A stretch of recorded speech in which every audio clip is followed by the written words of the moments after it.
തദ്ദേശ തെരഞ്ഞെടുപ്പിന്റെ പ്രഖ്യാപനം എത്തും മുൻപേ സീറ്റ് വിഭജനം പൂർത്തിയാക്കി കോഴിക്കോട് കോർപ്പറേഷനിൽ വെല്ലുവിളി ഉയർത്താൻ UDF. സിനിമാ സംവിധായകർ ഉൾപ്പെടെ സർപ്രൈസ് സ്ഥാനാർത്ഥികളെ ഇറക്കി തെരഞ്ഞെടുപ്പിനെ നേരിടാനാണ് UDFന്റെ നീക്കം. തദ്ദേശ തെരഞ്ഞെടുപ്പിലേക്കുള്ള കോഴിക്കോട് കോർപ്പറേഷനിലെ സീറ്റ് വിഭജനം UDF പൂർത്തിയാക്കി. 76 ഡിവിഷനുകളിൽ കോൺഗ്രസ് 49 സീറ്റിൽ മത്സരിക്കും. 25 സീറ്റുകളിലാണ് മുസ്ലിം ലീഗ് മത്സരിക്കുക. 2 സീറ്റ് CMPക്ക് നൽകാനും ധാരണയായി.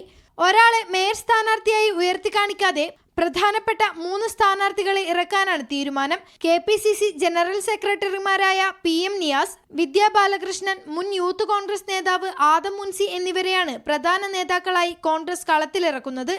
സിനിമാ സംവിധായകൻ, കോഴിക്കോട്ടെ പ്രധാന അഭിഭാഷകൻ, ഡോക്ടർ തുടങ്ങി സർപ്രൈസ് സ്ഥാനാർത്ഥികളെ ഇറക്കാനും കോൺഗ്രസ് ആലോചിക്കുന്നുണ്ട്. മുസ്ലിം ലീഗും പ്രധാന നേതാക്കളെ ഇറക്കിയായിരിക്കും കോർപ്പറേഷനിൽ മത്സരിക്കുക.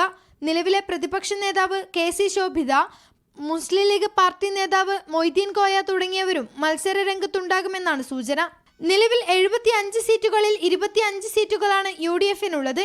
എന്നാൽ ഇത്തവണ അട്ടിമറി വിജയം നേടാനാകുമെന്നുള്ള പ്രതീക്ഷയിലാണ് മുന്നണി. മീഡിയ 1 കോഴിക്കോട്.